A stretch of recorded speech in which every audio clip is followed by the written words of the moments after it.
Hey everyone, it is June 19th, 2022, Father's Day. Time's about 10:35 CDT. It's 76 degrees Fahrenheit out, and this is Geo-Rant time.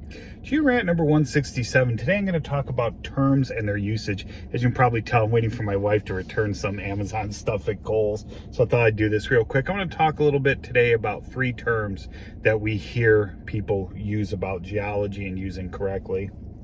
The first one is Geologic Column. Now that one's kind of forced its way into common speak, but it's not a term most geologists really use, and it has its origins in young Earth creationism. It's a combination of two things: geologic timescale and stratigraphic column. Now the two are usually kind of related, but you can talk about one without the other. And if you look at a geologic map, what you're going to see is a stratigraphic column. That's the rock units, because remember, in lithostratigraphy, rock units are independent of time, although they can be assigned a time, like a period or an era or whatever, if that is known. Okay, but you can put a stratigraphic column on a geologic map with no time scale. And you can put a time scale on something with no stratigraphic column. That term is kind of a muddy term to give you the impression that someplace, somewhere, there's this represented worldwide column of stratigraphy from the beginning of the Earth to today. And that's just false. That does not exist. But like I said, the term has kind of forced its way into common speak since then. And I guess it's all right. I don't really have a problem with it, but you need to understand where that comes from. It is not a term we really use as professional geologists.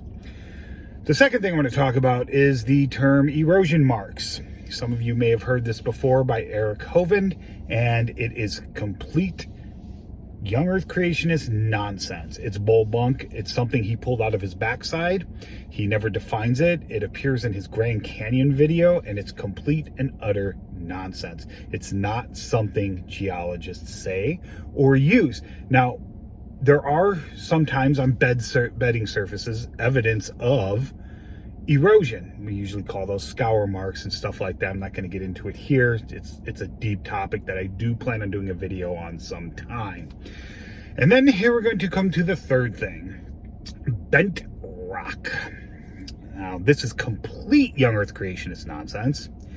And if you Google, as of today, bent rock, and I've done this side by side before, you will get a bunch of usually young Earth creationist stuff that isn't the park. There's a park by that name. But other than that, it's all young Earth creationist stuff. Because we, as geologists, don't say that. We say folded rock. Now, if you Google that, geology comes up. So this is a case of young Earth creationists making something up, not only to force a narrative, but to send you down the wrong path. Because if you Google it, their stuff comes up. And it's not something we use. I might, if I was teaching a 101 class and talking about deformation and folding, I might say the rock bends to deform.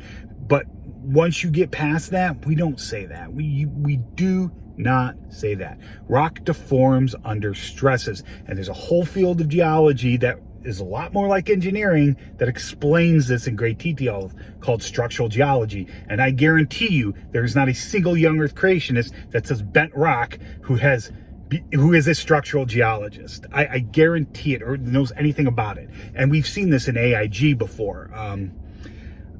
Snelling is notorious for this. He can't pick a fault out in an outcrop.